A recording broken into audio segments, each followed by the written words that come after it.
Scott Sonnenschein, welcome back to the show.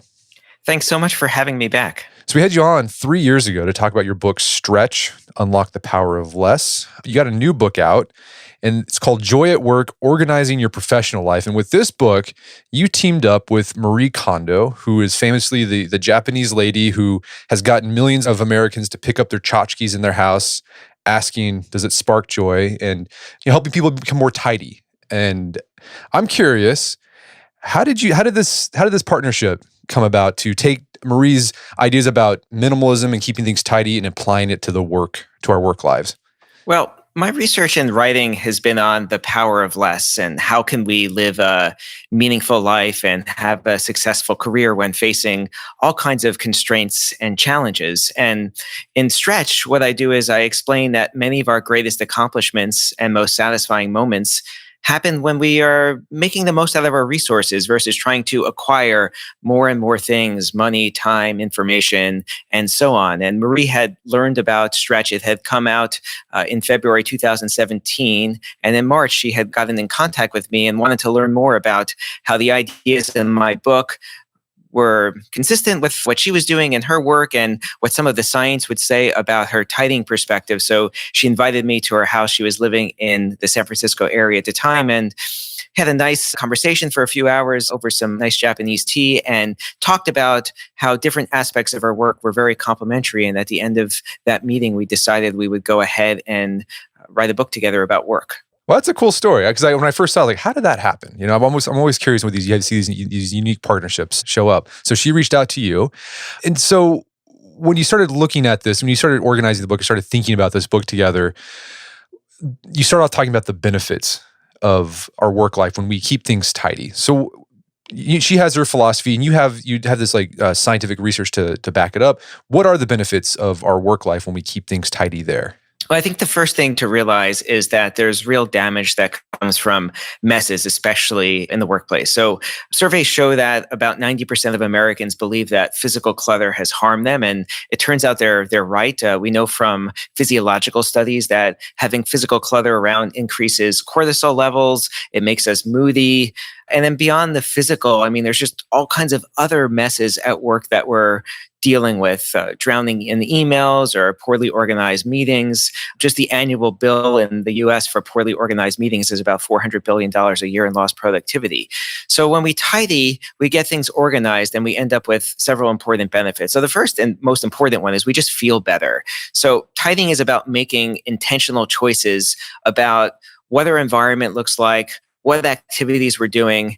And when we do that, it gives us more work satisfaction because we feel more in control over our work. And we know from the research that this sense of control is one of the most fundamental human motivations.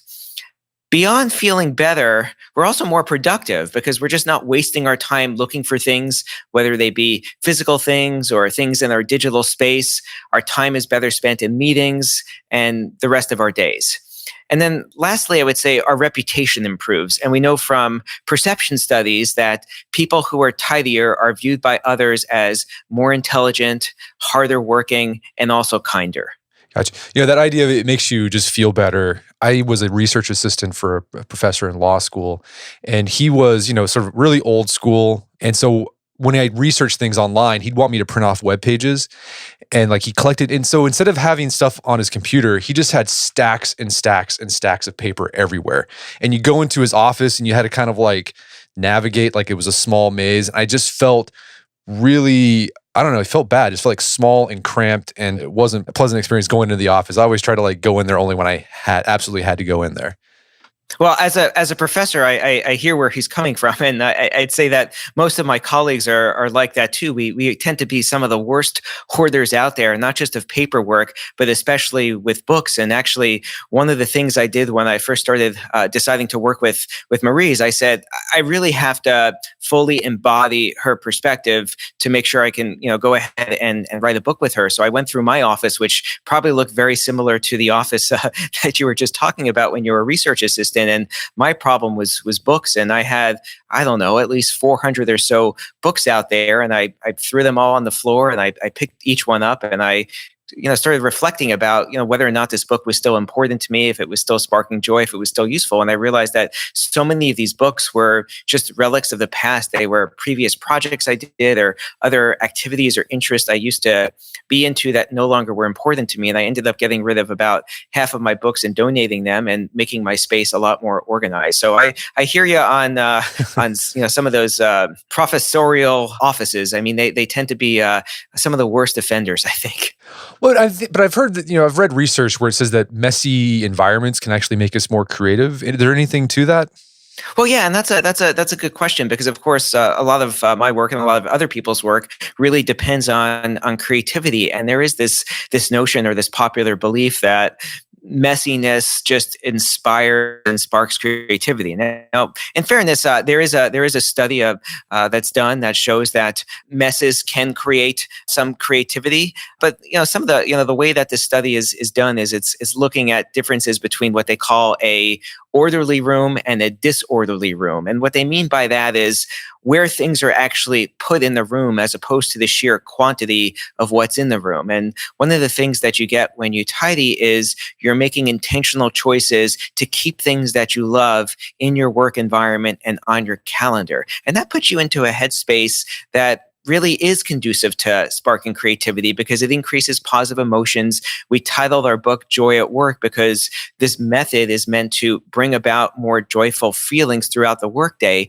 And as a positive emotion, joy broadens our thoughts and expands our creativity.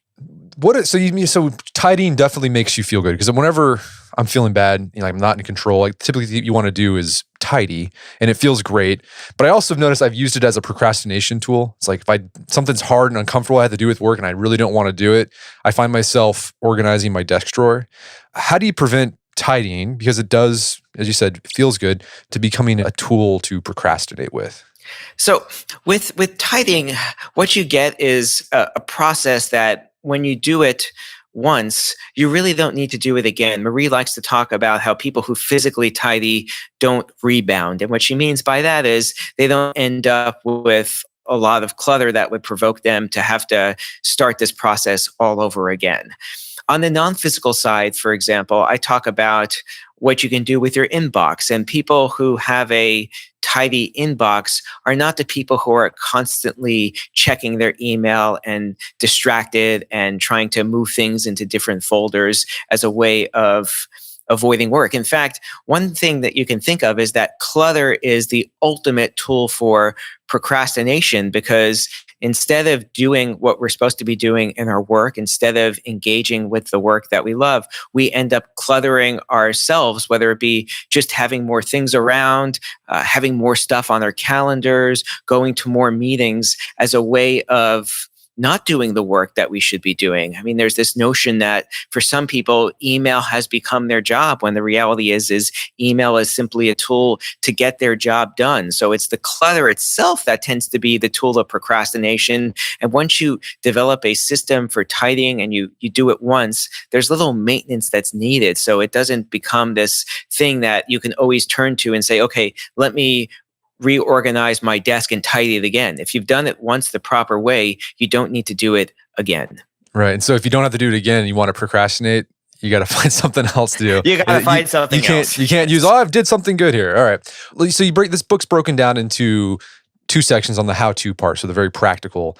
And it's first is organizing your physical space and then organizing your digital life. Let's talk about the physical workspace. What type of things are we focused on here? Well, in the physical space, we're talking about things like books, paperwork, and this miscellaneous category, which tends to be a lot of things. It could be office supplies, it could be electronic devices or cords for those devices. Sometimes there's job-specific items, so maybe product samples or customer collateral, personal care items you might bring to the office or working from home in your own home space that are in your workspace, and then food. And so these are the main physical things that you would have in your workspace that you could tidy. When you and Marie were working on this book, and I'm sure you talk to people about what stuff consumed, what was the type of clutter, physical clutter that really caused a lot of problems in people's physical workspace? Well, I think paperwork is a big one. There's this sense that people just want to hold on to paperwork, but then I think everyone has their own idiosyncratic thing. So, food items is another big one. Some people have pantries in their in their workspace and have just a lot of food. Some of it well past the expiration date. Office supplies is another big one. I mean, how many paper clips do you really need in your desk? Do you really need more than a handful of pens? But some people would have dozens, if not more, of these pens. So I think there's a lot of variety out there. But I think the general themes are too much paperwork, too many office supplies, and then something idiosyncratic, usually for a person, whether it be food for one person or maybe some personal care items for another one. Yeah, books are a big problem for me because companies and publishers are always sending me books and they stack up. And then and I'm always like, I should hold on to this. It's a book. But yeah, I'll just have stacks and stacks and stacks build up until it becomes so overpowering. I have to just donate them all to the library.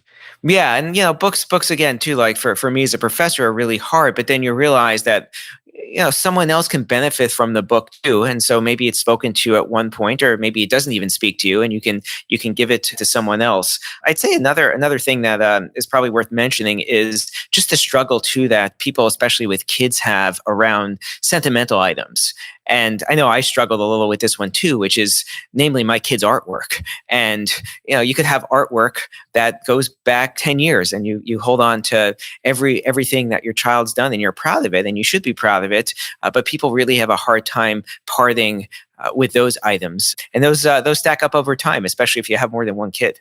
I think there was like an Onion headline where it was like, mom asks 30-year-old if she wants folder full of middle school artwork. And I think every person can relate to that because I'm sure every person's mom kept their middle school artwork. And they're like, why'd you keep this? Like, well, I thought you'd need it one day. It's like, I don't need this anymore. Yeah, there's actually a study, really fascinating study with a simple trick for when you're struggling with discarding sentimental items. What the study shows is taking a photo of it makes it much easier to get rid of the physical relic. So obviously you're taking a picture and that's taking up a little space, but that's far better than keeping the physical item. So if it's in the office, if it's in your home, taking a picture of that sentimental item tends to give yourself permission to discard the physical item when it no longer sparks joy for you. Well, I do that with my kids' artwork. I'll take a picture of it because, your kids make you stuff and here, I'm giving this to you. And it's basically the same drawing that they've done over and over again. And you've collected like 20 of them in the past week.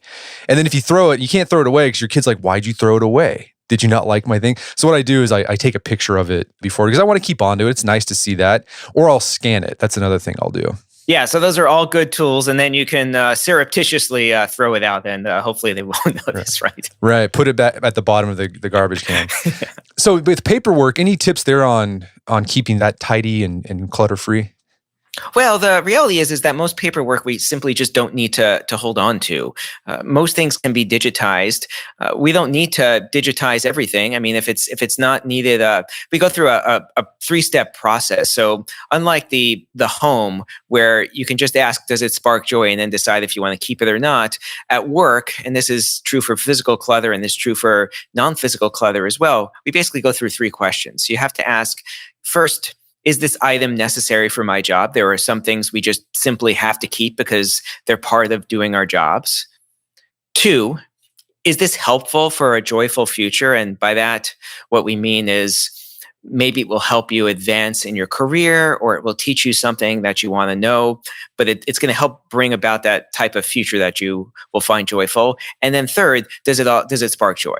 And if you answer yes to any of those 3 questions, then an item is worth keeping. For a lot of paperwork, the answer is no to all 3 of those. And those can be shredded or discarded. If you still need to keep it, scanning it tends to be better than having the physical copy be there.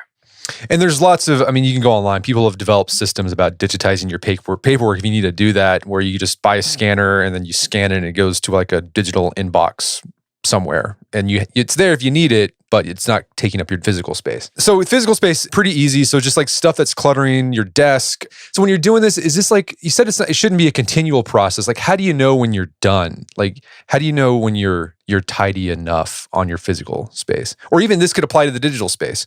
Yeah. So what you've got to do is you've got to kind of have your starting place. So kind of like your first go at this, and you've got to do this in kind of a condensed time period. This is nothing. This is not a process where you're going to spend an hour this week, an hour next week. There's a sense of having to put everything in one place, because a big part of the method is to realize just how much you have, whether it be how much physical stuff you have, how many emails in your inbox, how many meetings you go to every week. So you want to make these piles, either literally these piles or metaphorically these piles. So that's a process that has to be done in a condensed period of time. So you go through that initial process of, and let's just take the physical space as an example here, and you could spend half a day going through the physical process, going through books, paperwork, miscellaneous stuff, and sentimental stuff. And then after that, as you go through that process and you apply these 3 criteria we talked about, is it necessary? Is it helpful for the joyful future? And does it spark joy? You're not only choosing what to keep, you're also teaching yourself an important lesson about what you value, what you prioritize, how you're spending your time. And this is a set of criteria that's going to stay with you, that when you encounter something in the future, it could be a piece of paper, it could be a request to do something, it could be an email, you're going to be able to more quickly and more accurately and more effectively apply these 3 keep criteria and make the decision, is this an item or an activity that I want to keep? So after you go through that first process, which is the most time-consuming part of it, afterwards you've internalized these rules that make subsequent decisions so much faster that you never really have to go back and do all of that initial work again. So it becomes second nature with practice, basically. Yeah, exactly. What you're going for. Okay. So let's talk about the digital space, because I mean, physical space, you can see the stuff, it's in front of you, you trip over it. So I think people get that, like they can feel the clutter, but your digital life can be cluttered as well. What type of things, I mean, how has digital clutter changed the tidying game? Well, it's changed a lot, because as a lot of the world is moving online and digitally, a lot of the clutter is naturally following through. So we've got overstuffed email inboxes, hard drives that are packed with files, and phones that are full of apps that are constantly chirping and buzzing and beeping at us and just annoying and distracting us. So the bigger challenge with digital clutter relative to physical clutter is storage space just seems endless. So it's so tempting to just say, let me just keep everything. Why do I need to bother getting rid of anything? Because I have more or less unlimited space. But the challenge is that clutter creates downstream effects. So for example, never deleting a file on your hard drive ends up cluttering your file system. That makes it more difficult to locate documents that you need. Emails just take up a lot of time, and people just have a hard time deleting anything that when they actually need an email that they should have kept, they can't find it. And phones, by just constantly having apps on it, you're just providing more reasons for the phone to be interrupting you. And we know from the research that a single interruption from a phone, it could take as much as 26 minutes for the brain to recover and go back to the place that it was at. So it's not benign to just say, I've got unlimited storage space, let me just keep all of this stuff around. All of those things turn into distractions. Yeah, I know when I first started using Gmail, that really changed the way I used email, because it was just like, oh, you can just archive it and then just pull up, like do a Google search basically in your email inbox and find whatever you need whenever you need it. But then like you have to start thinking like, do I have that? Is that even a thing? Like you have to start maintaining a file in your head, which can just cause a lot of problems. Yeah, that's absolutely right. And at its extreme, I think the Guinness World Record holder, a guy by the name of Joey Mansala with 4.2 million emails in his inbox. But you don't really need to be Joey to have a problem. I mean, I think a lot of people struggle with digital clutter because they don't they either, I mean, yeah, you end up with different ways that people handle this. There's people who just will never process an email. It will stay in their inbox, and if they need to find something, they'll have to rely on the search function, which could help a little, but they still are going to end up with a lot of hits to have to go through. So for example, let's say you're working on a PowerPoint presentation for a client and you search for deck and you end up with your home improvement project popping up. So you've got issues like that. And then you've got issues of sometimes you want to be able to look at a thematic set of emails, which is also difficult if you're simply keeping everything. But at the other extreme, you've got people who've got just hundreds and hundreds of folders that the folders themselves become a problem to just try and think, what folder does that go in? Or, what folder is this email that I need to go reference in? So what we recommend here is to have a pretty limited set of folders. So no more than 10 folders. There's lots of, the research on digital processing shows that even when you provide an overwhelming amount of evidence to someone that one system is more effective than the system they're using, they're just very resistant to change. So I think in this aspect of tidying, we're a little more flexible than in some of the other aspects. But what we do recommend is limiting it to about 10 folders that are meaningful to you. For me, I basically have 3 main folders. I have a current project folder. These are things that I'm currently working on, and I'll have a sub project for each current project I'm working on. Just a records folder. These are email records that I need, and then just a save work folder where I would have other things that I need to save. And then you can either delete things, or sometimes, like in my business, there are things and records I actually need to maintain for 10 years for just for scientific purposes. Those can go to a separate part of your email, so they're not returning when you're searching for other things and don't clutter up the rest of your space. But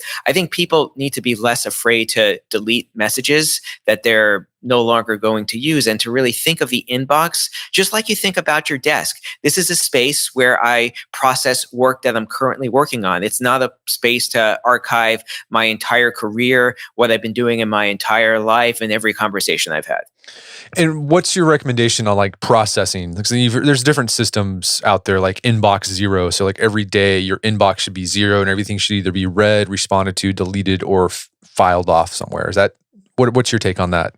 Yeah, so I don't do inbox zero. I think it's fine if people want to do it. I think there are just some messages that it just takes more than a day to respond to, and so to create an artificial limit and say, I'm not ending the day until I have no messages in my email box. That to me is a bit extreme. But if you think about, okay, these are the things that that I'm currently working on, and you want to leave those in your inbox, that's fine. But you don't want your inbox to really get bigger than what you can scroll on the screen, because that creates visual cues of overwhelmingness. And you turn on your computer the first time in the morning and you don't want to see a whole bunch of visual clutter. That sends some pretty negative signals to the brain about feeling overwhelmed. So you do want to keep that limited, but it doesn't have to be zero. And I'd recommend doing email in a few batches a day. So it could be in the morning, in the afternoon, at the end of the workday for you, whatever works for you. What you don't want to do is get in the habit of every email you get, you feel like you need to respond and eliminate immediately. Because when you do that, that's just going to take over your day and create a much bigger mess than the email itself. And I imagine, so one of the goals of this, of sort of the spark joy philosophy, this tidying philosophy, is so you just do it once and you basically don't have to do it again if you don't have to. With email, like we sign up for stuff all the time. That can be a great place to go see, like, where am I getting these recurring emails that I don't even need, and like unsubscribe from those so you don't get them anymore. Yeah, I think that's one of our recommendations, which is, one time you were really excited about these email lists. You probably forgot about half of the email list that you were signing up for. You can go through the process of literally unsubscribing from each of them and then saying, okay, do I really want to resubscribe to it? Does this list really spark joy? And then go ahead and resubscribe to those. And what you'll realize is you'll engage more with the messages you care about, because the rest of your inbox isn't cluttered with a bunch of stuff that you really don't want to read. What about your smartphone? What's the big problem there with our smartphones with clutter? Well, I think with smartphones, it's mostly apps. We tend to, on average, add 12 apps a month to our phones, but we only delete 10 of them. So simple math tells us that over time, we're going to have more and more apps on the phone. And it's not so much the battery power or the storage space that they take up with. It's really just the constant nagging and beeping and the distraction of those. So the advice there is to only have apps on your phone that, again, are necessary, helpful for that joyful future or spark joy. And as many as you can, silence the notifications, turn off the notifications so you're in control over when you want to engage with the information. Otherwise, the phone is going to be in control of what you're doing. And you kind of see it as you're kind of around and you see other people and you see their phone beep, and it's almost like they have this instinctual biological reaction where they jump as if something unbelievably important is happening on their phone. It might just be the fact that on Facebook their friend posted they were at the donut shop. Right. Well, so another place where clutter can end up, we don't think about where clutter could end up, is our calendar, our schedule. So what sort of activities do we find typically cluttering our day that just make things harder for us to get stuff done? Well, so in the book, we talk about this kind of new class or new way of thinking about clutter, which is activity clutter, which is really doing things that aren't making a difference. And a lot of times we end up with activity clutter as a distraction from work that we really care about. So we don't want to do the more important work. Maybe it's working on a difficult project or having a hard conversation, whatever it might be. So we end up just picking up side activities as a distraction. Email is one of those distractions. It's certainly not the only distraction. So with activity clutter, we've got to be careful because it really takes us away from the work that we ought to be doing and that hopefully brings us a lot of joy in doing.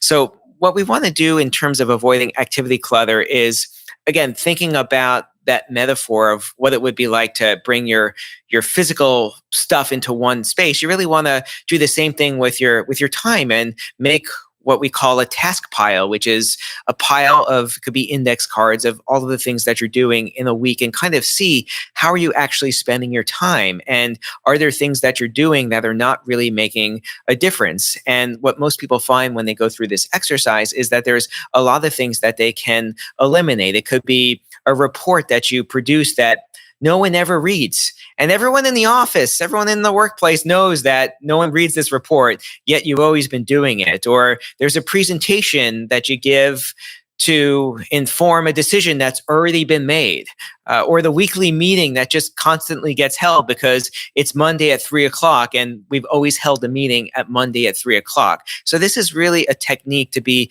much more intentional with how you're spending time, and for people to realize that when you say no to things, you're making space to say yes to things that matter more. Love it. So another place we can declutter our decisions. So what's going on there? Like how do we accumulate decision clutter? Well, with decisions, there's two types of clutter basically. There's one, we make far too many decisions than we have the capacity to make. There's different estimates of this. We make a lot of decisions subconsciously, but some people peg the number at about 10,000 decisions in a single day, which is just an astronomical number. The second challenge we have is that within any given decision, we end up with a lot more choices than are optimal. So you can think about this as you just go to the grocery store and you see, 50, 100 different varieties of cereal. That also tends to overwhelm the brain. So what we want to do when we tidy our decisions is focus on the higher stakes decisions that are going to be the most impactful, and try and either eliminate, outsource, or delegate decisions that have lower stakes. There's decisions we can automate. There's decisions that, we really don't need to spend time thinking about. What brand of copy or paper do we want? What kind of font do we want to put on the presentation? Instead, focus on the content of what's in that report or the substance of the presentation. Those are decisions that matter a lot more.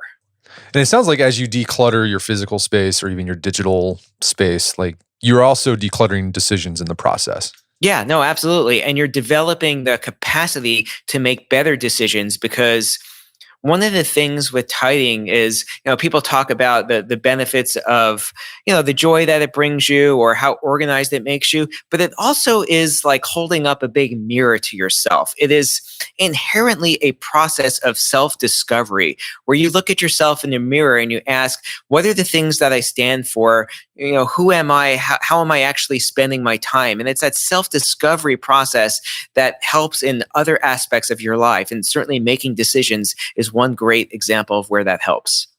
So, a common piece of advice that you see in the business literature, whether it's on blogs or books or magazine articles, that you have to grow your network so you can move ahead. But you make this case that spending all that time building your network, you're basically just building up a lot of clutter, and it often bears little fruit. Why is that? Well, there's a distinction that we have to make between a large network and a large network of people who actually care about us and who we care about. Because simply having a large network of people who we don't care about and who don't care about us isn't going to be a network that's going to be helpful when we need information, we need advice, we need other types of things. So what we want to do is we want to focus on developing more quality connections as opposed to quantity. So I guess the general rule here is to just stop being infatuated with size and focus on the quality. The brain and neuroscience research shows that we can only handle about 150 meaningful connections. Outside of that, we just can't possibly keep track of that. So we want to focus on quality. And what I mean by quality is these are connections that we feel that we can be vulnerable with, who we are actively looking to try and help, and in return are actively trying to help us back. So, I mean, how do you focus on building that high quality contact? Do you think it just sort of happens naturally?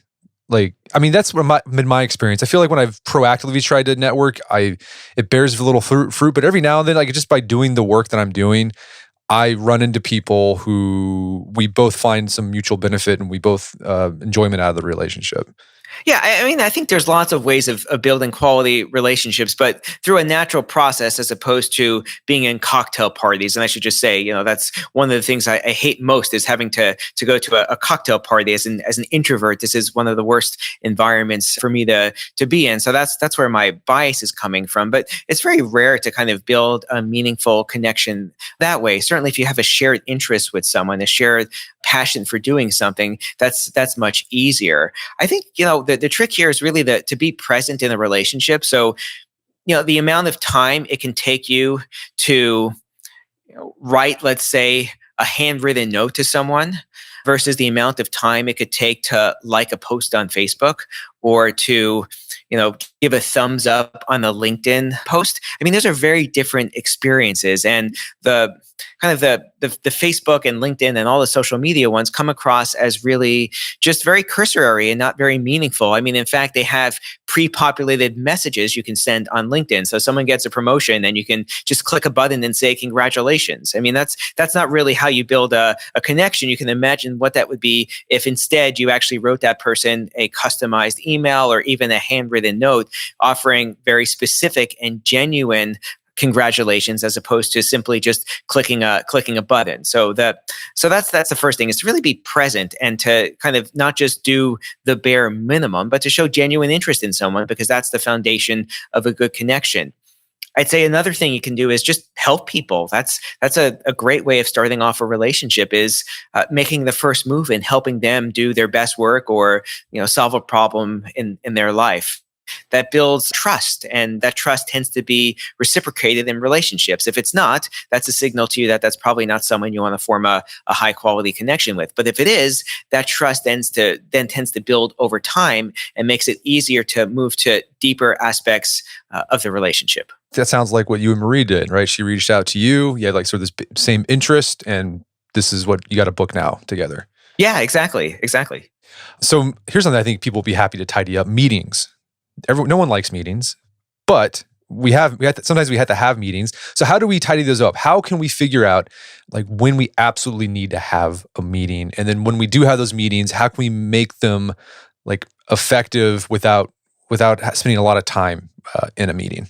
Yeah, I mean, I think when I talk to people, and I see this in my research too, is meetings are the thing that people just despise, and it's everyone's in the room, no one wants to be there, no one feels anything is being done, yet we can spend up to a third of our days in meetings. I mean, it's just one of these things that is universally hated, but also universally done. So the question is, well, how do we end up in this position? And I think that's a good starting place because it helps us solve the problem. And I'd say part of this is as we're getting into our careers, we become part of the problem. And what I mean by that is we develop almost a sense of meeting FOMO, the sense that if I didn't get invited to this meeting, it means that I'm not important or I'm not valued or I'm not going to advance in my career. So we clamor and clamor to get invited to more meetings, even though we know that we're not going to enjoy them and they're not going to be productive. And so that's kind of the irony of what's happening with meetings. So I think what you want to do is focus on those meetings where you feel like you can make the most contribution. And sometimes you just don't have a choice. I mean, we work for supervisors and bosses, and they might order us to go to a meeting. And I think people underestimate how much agency and freedom they have, and realize that having a conversation, a diplomatic conversation about whether or not this is the most productive use of your time. I think people are reluctant to have that conversation. But again, if you think about the role of a manager, which is to help optimize resources, that person, he or she, doesn't want you wasting your time if it's not valuable for you to be there. So I don't think people should be bashful about having that conversation. When you get invited to a meeting, I'd say, first ask for an agenda. If the organizer doesn't have an agenda, that's probably a really bad sign. You might want to politely suggest, or have a supervisor politely suggest, that they send out a meeting to show this is the structure of how we want the conversation to unfold. This is our objective.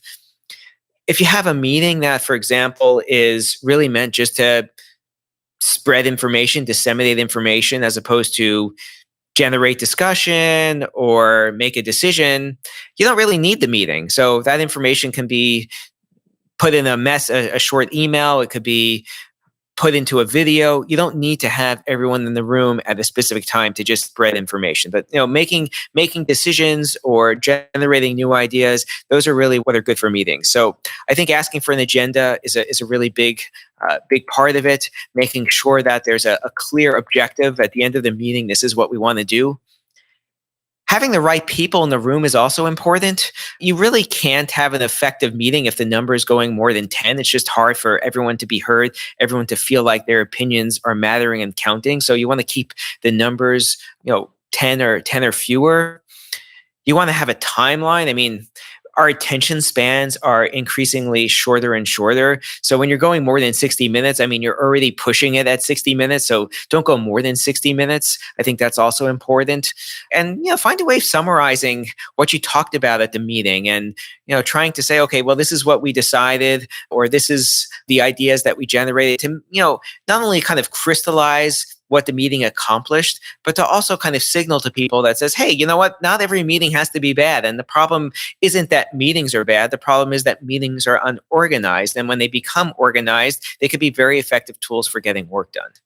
I like the idea of just like nixing all informational meetings, because I've been in organizations where the manager there wanted to do, or the person in charge wanted to just have meetings where you just spend an hour where every person just sort of reported what's going on. And it's like, how could this not have been done in an email? I mean, what a waste of time. You think about just how expensive that is in terms of people time, when everyone could have just contributed to a shared document on the drive, spent their 2 minutes doing the update, and everyone could have spent 5 or 10 minutes reading everything and got the same amount of information. But meetings for some people are more of a political tool, and they become a way of showing, hey, look, I'm important because the meeting I'm running, look how many people are here, or, look how often we meet.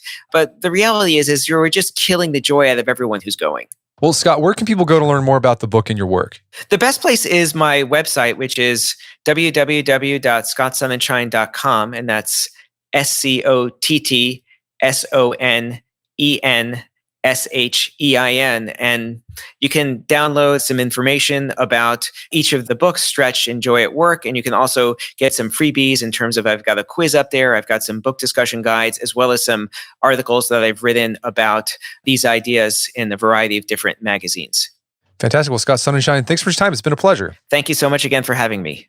My guest today was Scott Sonnenschein. He's the co-author of the book Joy at Work. It's available on Amazon.com and bookstores everywhere. You can find out more information about his work at his website, scottsonnenschein.com. Also, check out our show notes at aom.is/workdeclutter, where you can find links to resources where you can delve deeper into this topic.